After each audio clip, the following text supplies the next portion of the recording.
Rébi, comment est-ce qu'on pourrait dynamiser la production audiovisuelle selon vous?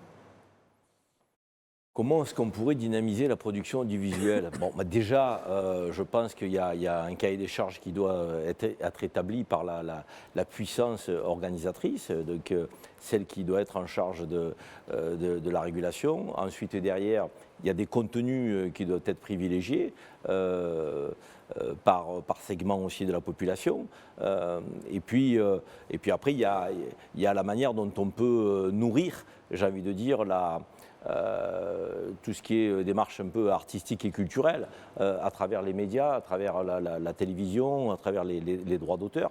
Donc je ne sais pas moi comment est organisée l'Algérie de ce point de vue. Quand j'entends dire qu'il n'y a pas de médiamétrie, c'est quand même, j'allais dire, le premier pas aussi vers la capacité à jauger l'intérêt des téléspectateurs et des citoyens. Je veux dire, donc, si on ne sait pas effectivement ce que recherche le téléspectateur, comment on peut fournir un contenu? Hady Benaïssa, c'est pas en cours d'installation justement cette médiamétrie? Oui, j'ai entendu parler ça. Je sais même quelle est la technique qui a été retenue. Mais la question, vous savez, la médiamétrie devra se mettre en place, mais en même temps, nous devons parfois être prescripteurs de programmes. C'est-à-dire on propose des choses qui n'ont pas forcément une grande audience, mais qui ont une grande utilité. D'une point. Comment dynamiser le secteur? Oui, il y a des solutions.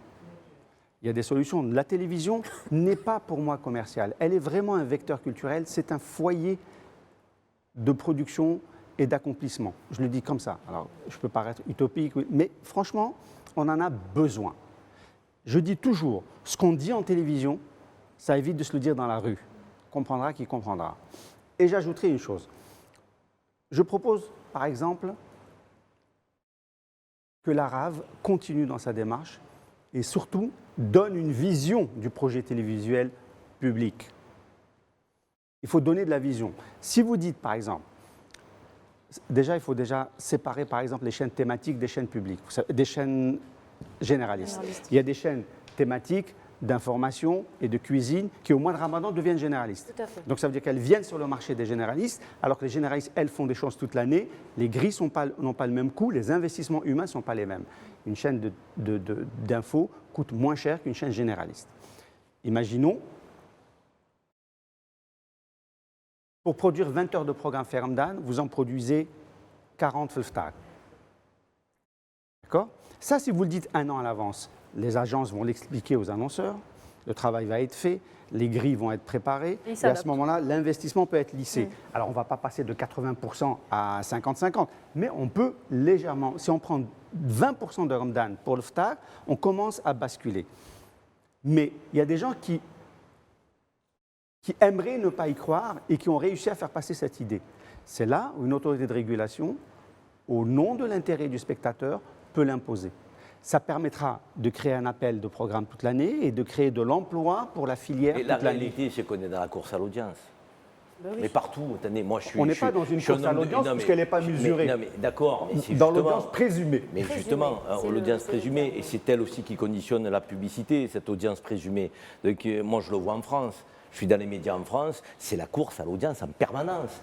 L'obsession de celui qui anime une émission, c'est combien nous avons fait de téléspectateurs. Par combien nous sommes écoutés. Je veux dire, c'est la dictature de l'audience. J'utilise un terme fort. Je veux dire, aujourd'hui, si vous ne faites pas d'audience, que vous soyez une chaîne privée ou une chaîne publique en France, votre émission ne durera pas. Karim Bouazizi a donné l'exemple d'Arte. Je dirais qu'il y a qu'Arte qui accepte d'avoir une niche de public, éventuellement, parce qu'ils ont un cahier des charges. C'est une approche qui est binationale. Le cahier des charges d'Arte. Ouais, fait la cinquième. Aujourd'hui, tout le monde regarde les audiences. Ils sont le nez fixé sur les audiences. Et ils ne tardent pas, parce qu'aujourd'hui, on peut, avec les box, quasiment en temps réel, mesurer le taux d'audience en France. Donc, on n'attend même plus le lendemain pour savoir le niveau d'audience que l'on a fait. Donc, et toute la remise en question d'une émission est basée sur ça. Il faut le dire, je veux dire, parce que derrière, ça conditionne les rentrées d'argent, qui conditionnent les moyens pour le média donc, de pouvoir vivre et se développer. Je suis assez d'accord avec Karim, moi. Hein. Je veux dire, quelque part, on subit les puissances de l'argent, mais que ça nous fasse plaisir ou pas, ce n'est pas un slogan. On subit les puissances de l'argent qui, quelque part, portent un diktat sur le contenu. Je veux dire, si ça ne marche pas, même si l'émission n'est pas intéressante, on doit clore le débat.